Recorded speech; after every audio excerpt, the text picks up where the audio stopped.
Good morning. आज की class में पुनः आपका स्वागत है।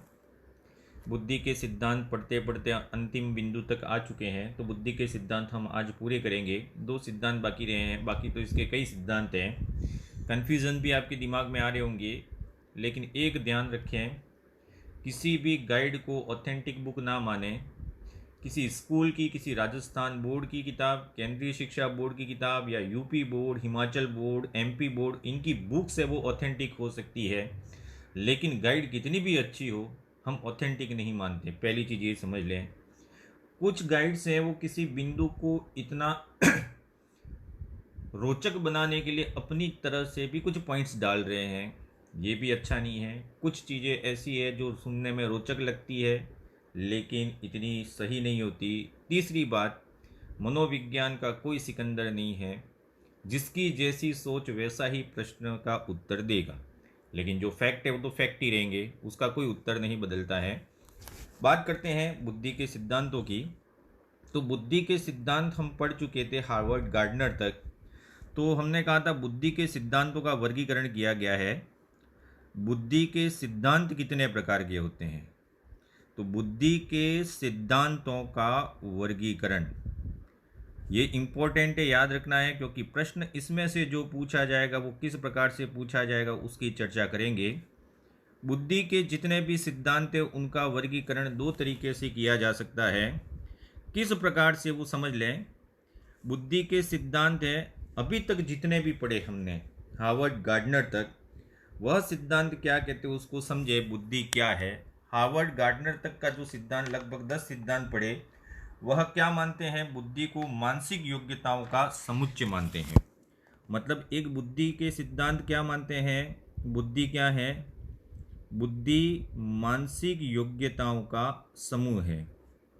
मानसिक योग्यताओं का समूह है, या फिर कहते हैं मानसिक योग्यताओं का समूह का मतलब है संज्ञानात्मक।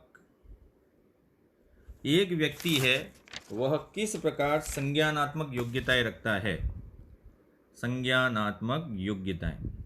तो पहले सिद्धांत समझे कि बुद्धि के सिद्धांत अभी तक जो पढ़े वो क्या मानते हैं? बुद्धि को, बुद्धि या तो मानसिक योग्यताओं का समूह है या बुद्धि संज्ञानात्मक योग्यताओं का समूह है। और एक दूसरे प्रकार के सिद्धांत है, वह ये मानते हैं कि समस्या समाधान के समय, अब ये अलग है, समस्या समाधान के समय, समस्या समाधान के समय, अब इम्पोर्टेंट ये है, जब व्यक्ति के सामने कोई समस्या आती है तो समस्या समाधान के समय व्यक्ति द्वारा की जाने वाली मानसिक क्रियाएं, व्यक्ति द्वारा की जाने वाली मानसिक क्रियाएं, यही कहलाती है बुद्धि के दूसरे सिद्धांत। ठीक है, तो यहाँ क्या अंतर है दोनों में, फिर समझ लें। जो पहले प्रकार के सिद्धांत है वह किसको बल देते हैं? व्यक्ति में पाई जाने वाली योग्यताएं। जबकि दूसरे प्रकार के सिद्धांत है वो व्यक्ति द्वारा की जाने वाली क्रियाएं। यही अंतर है। 2 प्रकार के सिद्धांत हो गए, एक तो मानसिक योग्यताओं पर बल देते हैं और एक मानसिक क्रियाओं पर बल देते हैं। इन योग्यताओं द्वारा की जाने वाली क्रियाएं, अब मान लीजिए व्यक्ति में योग्यता तो है लेकिन वह काम नहीं कर रहा उसके अनुसार, तो फिर वह बुद्धिमान नहीं माना जाएगा। अब पहले प्रकार के ये सिद्धांत हैं, इन सिद्धांतों को कहा जाता है मनोगतिक सिद्धांत। बुद्धि के पहले सिद्धांत हैं उनको कहा जाता है मनोगतिक सिद्धांत, और इन्हीं सिद्धांतों को कहा जाता है साइकोमेट्रिक सिद्धांत या साइकोमेट्रिक अप्रोच। जितने भी पढ़े वो साइकोमेट्रिक अप्रोच में आते हैं। और एक प्रश्न पूछा जा सकता है कि साइकोमेट्रिक अप्रोच में किस सिद्धांत को सबसे बेहतर माना गया है, सबसे सफल सिद्धांत साइकोमेट्रिक सिद्धांत में कौन सा आएगा? वो है कैरोल का त्रिस्तरीय मॉडल। कौन सा मनोगतिक सिद्धांत है वह सर्वश्रेष्ठ माना गया है? तो कल जो पढ़ा था कैरोल का त्रिस्तरीय मॉडल है, यह साइकोमेट्रिक सिद्धांत का सर्वश्रेष्ठ उदाहरण है। और अब अगला है बुद्धि के समस्या समाधान के समय व्यक्ति द्वारा की जाने वाली मानसिक क्रियाएं हैं, वह कहलाती है सूचना प्रक्रमण उपागम। सूचना प्रक्रमण उपागम। और इसको बोल सकते हैं प्रक्रिया प्रधान सिद्धांत। इसका दूसरा नाम है प्रक्रिया प्रधान सिद्धांत भी बोला जाता है। अब ये अर्थ समझें। संज्ञानात्मक योग्यताएं बताने वाले मनोमितिक सिद्धांत हैं, यह पुरानी श्रेणी में आते हैं, और नवीन श्रेणी में कौन से आते हैं? प्रक्रिया प्रधान सिद्धांत। क्योंकि वर्तमान में बुद्धि है वह व्यक्ति द्वारा समस्या के समय उसके द्वारा मानसिक क्रिया है जो की जाती है उस पर आधारित है। सॉरी। अब कौन कौन से सिद्धांत है? तो हार्वर्ड गार्डनर तक जो पढ़े वो सभी के सभी साइकोमेट्रिक अप्रोच में आएंगे। लेकिन इसमें कौन कौन से सिद्धांत आते हैं इसको आपको ज़रूर याद रखना है। पियाजे का सिद्धांत, पियाजे ने भी दिया था। ब्रूनर का सिद्धांत, पियाजे का जो संज्ञानात्मक सिद्धांत है वही इसका बुद्धि का सिद्धांत है, तो पियाजे का सिद्धांत, ब्रूनर का सिद्धांत। ब्रूनर के बाद आता है रॉबर्ट स्टर्नबर्ग का सिद्धांत, दो पढ़ेंगे अपन। रॉबर्ट स्टर्नबर्ग का सिद्धांत, इसको पढ़ेंगे। अगला आता है जॉन पास्कल लियोनी का सिद्धांत, जॉन पास्कल लियोनी का सिद्धांत। ये भी सूचना प्रक्रमण उपागम में आता है। आर्थर जेनसन का सिद्धांत, आर्थर जेनसन का सिद्धांत इसमें ही आएगा। और आर्थर जेनसन के बाद आता है जे.पी. दास और नालगिरी का सिद्धांत। तो इनको आपको समझना है, ये कौन कौन से मनोगतिक में आते हैं और कौन कौन से प्रक्रिया प्रधान सिद्धांत या सूचना प्रक्रमण सिद्धांत की श्रेणी में आते हैं। अब स्टार्ट करेंगे पहले से। स्टर्नबर्ग का सिद्धांत क्या कहता है? स्टर्नबर्ग का सिद्धांत। अब स्टर्नबर्ग के सिद्धांत में तो एक पूरी किताब लिखी जा चुकी है, लेकिन एग्ज़ाम पॉइंट ऑफ व्यू से किस प्रकार के प्रश्न आ सकते हैं, ये अभी जो हम आपको पढ़ा रहे वो हमारा प्लान ए है कि बेसिक मनोविज्ञान आपको याद हो जाए। प्लान बी में हम हर चैप्टर से कम 300 क्वेश्चन लेंगे। हमने मनोविज्ञान का आपका रीट का जो 5 यूनिट है उस पर 6500 क्वेश्चन का निर्माण कर लिया है। तो इन 6500 क्वेश्चन को हम आपके रीट के एग्ज़ाम तक करवा देंगे। एक चीज़ मान लीजिए कि अब आपका ऑफलाइन कोचिंग करना अब मुश्किल है, अब होगी भी तो 50 छात्रों से ज़्यादा कोई भी कोचिंग नहीं चलेगी।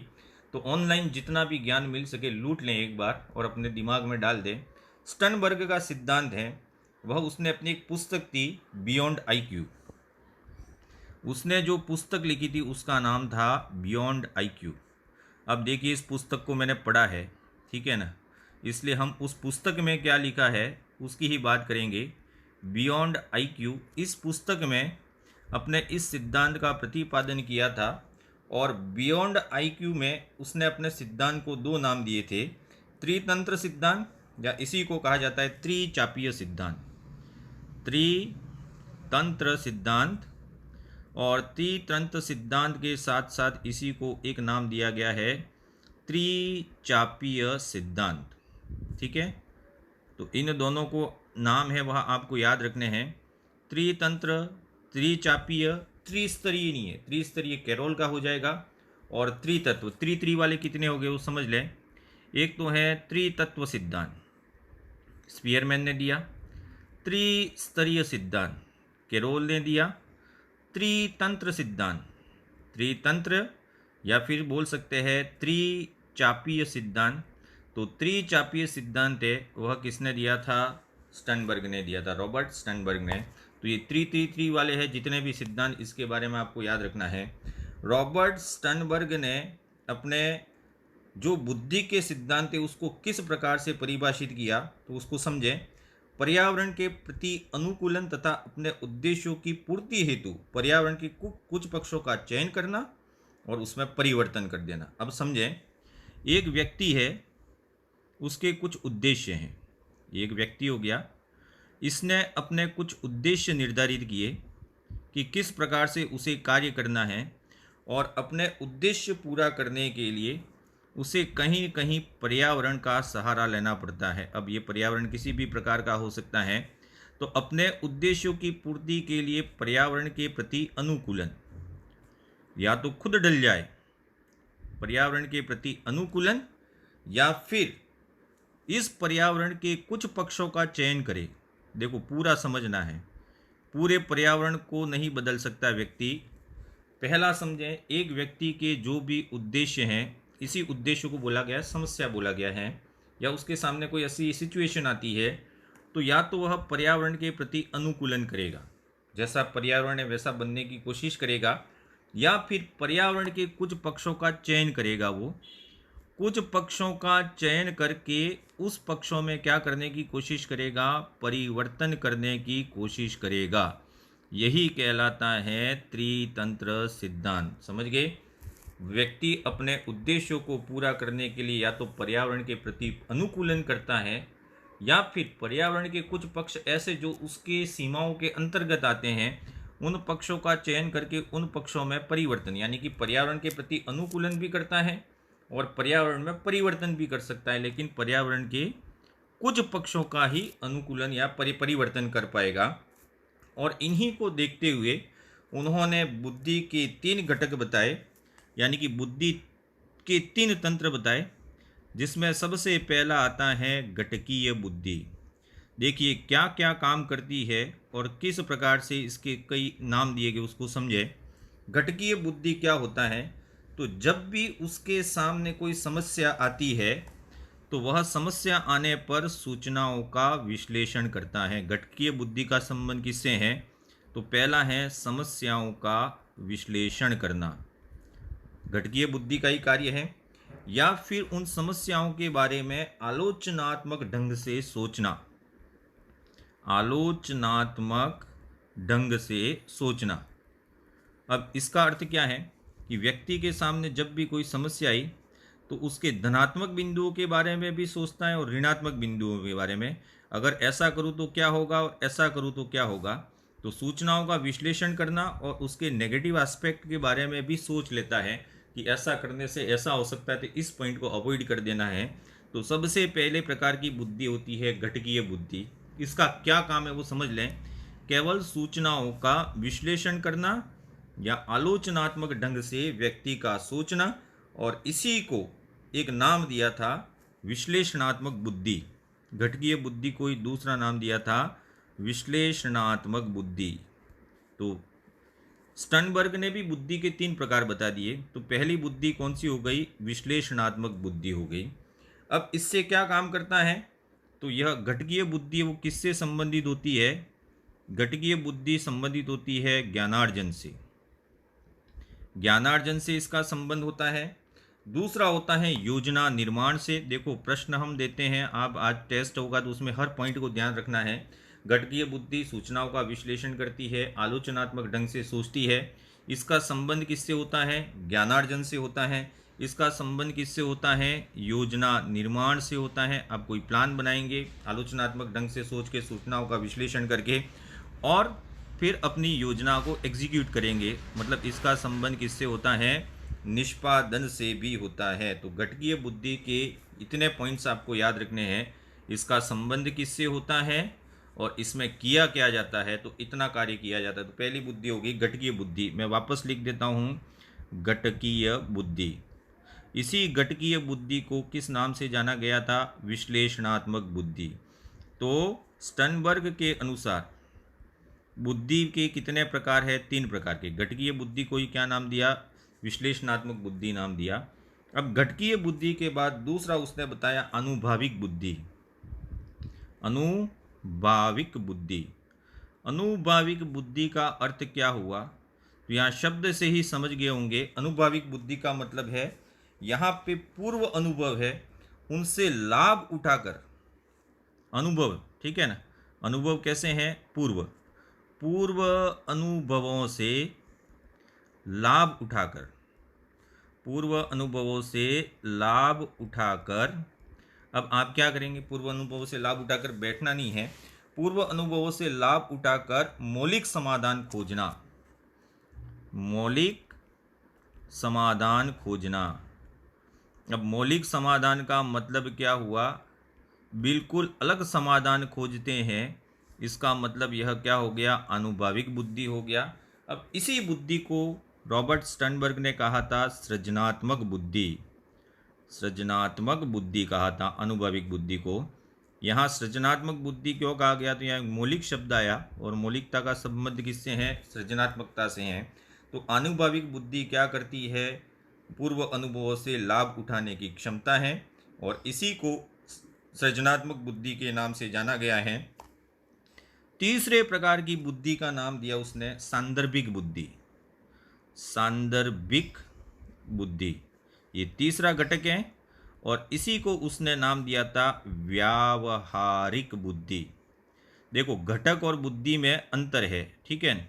घटक कितने बताए तो मैं, घटकीय बुद्धि, अनुभविक बुद्धि और सांदर्भिक बुद्धि, ये घटक है। और इनसे संबंधित बुद्धियां कौन सी है, तो घटकीय बुद्धि से संबंधित बुद्धि कौन सी है, विश्लेषणात्मक बुद्धि है। आनुभाविक बुद्धि से संबंधित बुद्धि को क्या नाम दिया उसने, सृजनात्मक बुद्धि। और सांदर्भ की बुद्धि घटक है, उससे जो उत्पन्न बुद्धि है उसको क्या नाम दिया, व्यावहारिक बुद्धि नाम दिया। अब यहाँ पे व्यावहारिक बुद्धि, इसी को कहा जाता है व्यावसायिक बुद्धि भी, व्यावसायिक बुद्धि भी नाम दिया गया। और इस व्यावसायिक बुद्धि का अर्थ क्या होता है, तो हमने कहा था उद्देश्य की पूर्ति के लिए पर्यावरण के प्रति अनुकूलन या फिर उसके कुछ पक्षों का चयन करके उसमें परिवर्तन ला देना।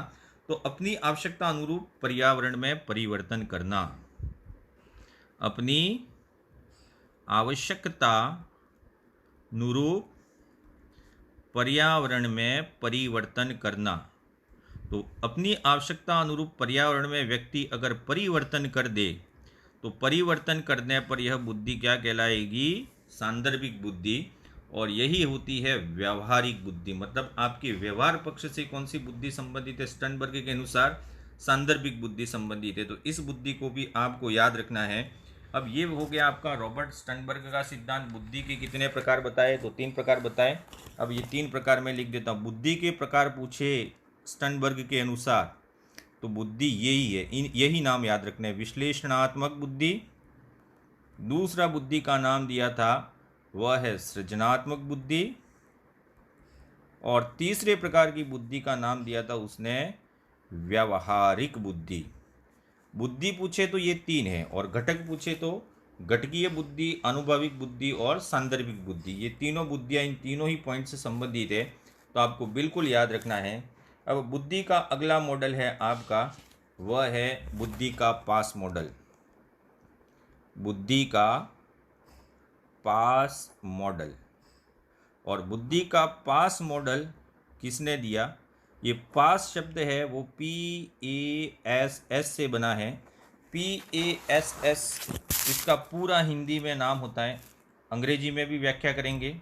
इसका हिंदी में पूरा नाम है, P का मतलब प्लानिंग, योजना, अवधान भाव प्रबोधन, अवधान भाव प्रबोधन, ए का मतलब अवधान भाव प्रबोधन। फिर SS 2 शब्द आए, सहकालिक अनुक्रमिक मॉडल, सहकालिक, और लास्ट में ऐसे उसका हो गया अनुक्रमिक मॉडल। तो पूरा नाम है योजना, अवधान, सहकालिक, अनुक्रमिक मॉडल। एक एक शब्द की व्याख्या करें तो P का मतलब क्या होता है, प्लानिंग, P का मतलब होता है प्लानिंग। A लिखा है, ये इसका मतलब होता है अटेंशन, अटेंशन। S लिखा है, ये शब्द बोलते बोलते मेरी जीभ अटक जाती है, फिर भी सिम्युल्टेनियस, सिम्युल्टेनियस, साइमल्टेनियस जो भी बोलते हैं आप, सिम्युल्टेनियस। और फिर S का मतलब होता है सक्सेसिव। तो ये पूरा नाम हो गया पास मॉडल। ये पास मॉडल किसने दिया, तो पास मॉडल देने वाले 3 मनोवैज्ञानिक थे, JP दास, एक नाम ये याद रखना है। JP दास के बाद आता है दूसरा इम्पोर्टेंट, ठीक है, JP दास। JP दास के बाद दूसरा आपको याद रखना है नालगिरी, ये नालगिरी भी इम्पोर्टेंट है, ठीक है ना, नालगिरी। नालगिरी के बाद तीसरा आता है किर्बी। इन तीनों ने मिलकर ही बुद्धि का पास मॉडल दिया था, JP दास, नालगिरी और किर्बी। तो JP दास एक भारतीय थे, जैक नालगिरी और किर्बी ये दोनों विदेशी थे। इन्होंने अपने मॉडल में क्या बताया, तो देखें 3 यहाँ पे अटेंशन, सिम्युल्टेनियस एंड सक्सेसिव, इन तीनों पे ध्यान देना है आपको। अवधान क्या होता है, अटेंशन। तो अवधान का अर्थ बताया इन्होंने, किसी उद्दीपक पर ध्यान केंद्रित करना, उद्दीपक पर ध्यान केंद्रित करने को क्या बोला गया, अवधान बोला गया। इसके बाद है सहकालिक, सहकालिक का अर्थ क्या है वो समझें। विभिन्न संप्रत्यों के मध्य इस उद्दीपक पर आपने ध्यान केंद्रित किया। देखिए, प्लानिंग का मतलब है समस्या आने पर आपकी दिमाग की संक्रिया प्लानिंग कहलाती है। इसके लिए क्या करेंगे आप, तो सबसे पहले उद्दीपक पर ध्यान केंद्रित करेंगे। उद्दीपक का मतलब है आपकी सिचुएशन पर। फिर उससे संबंधित विभिन्न संप्रत्यय पर सोचेंगे और उनके मध्य क्या करेंगे, संबंध स्थापित करेंगे। तो विभिन्न संप्रत्ययों के मध्य, विभिन्न समप्रत्ययों के मध्य संबंध स्थापित करना, संबंध स्थापित करना। और इसके बाद तीसरा आता है अनुक्रमिक, या अनुक्रमिक का मतलब क्या होता है, तो आप विभिन्न संप्रत्ययों के मध्य संबंध स्थापित करेंगे। बहुत सारे संप्रत्यय है, उनको आपने डिसाइड कर लिया, उनको विशिष्ट क्रम में जमाना। सभी संप्रत्ययों को विशिष्ट क्रम में जमाना, यही कहलाता है आपका अनुक्रमिक यानी कि सक्सेसिव।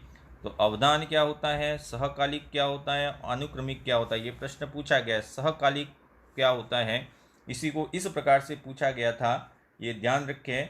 सहकालिक का संबंध किससे है, या सहकालिक संसाधन का संबंध किससे है, तो सहकालिक संसाधन का मतलब है उद्दीपक के प्रति विभिन्न संप्रत्ययों के मध्य संबंध स्थापित करना, यही कहलाता है सहकालिक संसाधन। और इन संप्रत्ययों को आप विशिष्ट क्रम में जमा दें तो यह आपके लिए बन जाएगा अनुक्रमिक बन जाएगा। तो बुद्धि की ये मॉडल थे वो कंप्लीट हुए। बुद्धि के प्रकार थे वो थॉर्नडाइक का प्रकार पढ़ लिया था, गैरेट का प्रकार था बुद्धि के सेम थॉर्नडाइक के समान ही है। आपसे इतनी उम्मीद है कि आप बुद्धि के प्रकार ज़रूर पढ़ लेंगे। कल सबसे इम्पोर्टेंट पॉइंट शुरू होगा, वह है आपका बुद्धि परीक्षण। बहुत सारे प्रश्न इसके अंदर से आते हैं, तो बुद्धि परीक्षणों को आप बिल्कुल ध्यान से समझें। और इसी के साथ एक सांवेगिक बुद्धि आता है। इस सांवेगिक बुद्धि का एक चैप्टर हमने वीडियो डाला था, उस पर भी टेस्ट आज आधारित होगा। तो सांवेगिक बुद्धि और बुद्धि की ये दो मॉडल, इसके लिए आज रात 8 बजे तैयार रहें। Thank you and keep smiling.